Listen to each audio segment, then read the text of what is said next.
Hi everyone. If you came here after listening to some of the episodes of the Embodied AI podcast, you might have noticed that I like creating podcasts with a specific theme. Well, the new theme is brain, space, and time. In this short episode, I want to tell you a bit about what this podcast will be about. So, as you might anticipate from the word brain in the title, I'll be interviewing quite a lot of neuroscientists and I'll ask them about their research. And I'm sure there will also be philosophers, and if I'm feeling courageous, I might interview the occasional physicists.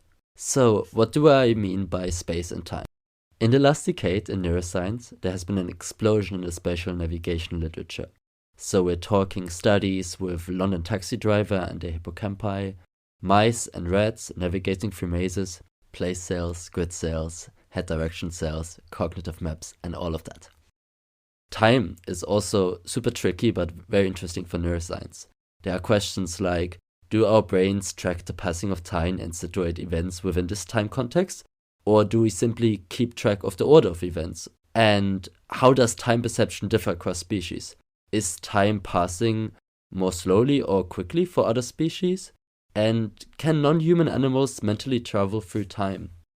Talking about time perception, I think it's super interesting to consider whether there are mappings or isomorphisms between our subjective perception of space and time and the spatio-temporal dynamics of the neural data we can measure and environment.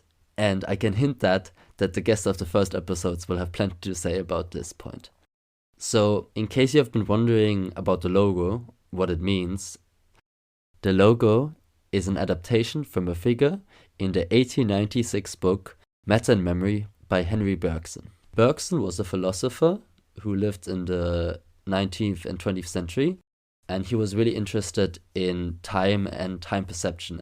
And if you go to the episode description onto the show notes on my website, or on the PDF of his book, Matter and Memory, which is also in the description on page 152, or you just simply Google Henry Bergson cone, you can find the original figure he used in his book, and I'll just let you do this, so feel free to pause me.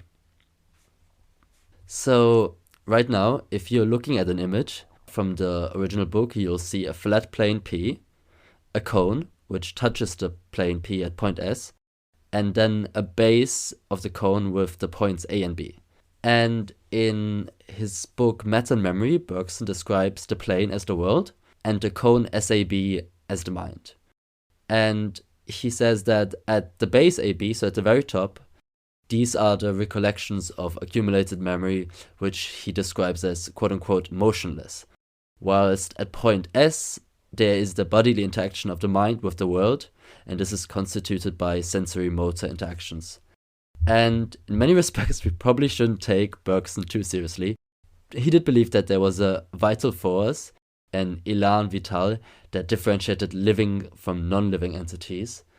Nonetheless, I think it's interesting to think about this cone conceptually in terms of temporal scales. He sort of argues that at the base AB, that this might correspond to autobiographical memories, which work over longer time scales, whilst at point S, this, as I mentioned earlier, corresponds to sort of bodily processes, and this might work on shorter time scales. And in a way, this echoes some of the neuroscience work of people like Uri Hasson, who talk about different temporal receptive windows in the brain, where sensory motor regions might have a higher temporal resolution. They can distinguish between input on a very fine scale, but they work on shorter time scales, whilst regions, for example, in the default mode network, might work on longer time scales, and they work in a more coarse-grained manner where they can integrate information across longer time scales, but with a lower temporal resolution.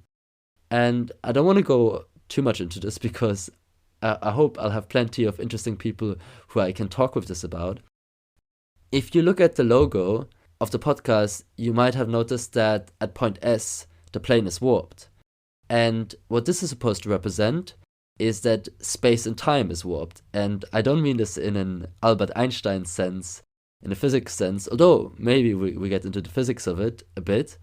But what I mean is that space, time, the body, the interaction of the mind with the world, and how to think about the evolution and ecology of time tracking systems and ways to measure them experimentally is probably very complicated, and all of these are interacting in some sort of way.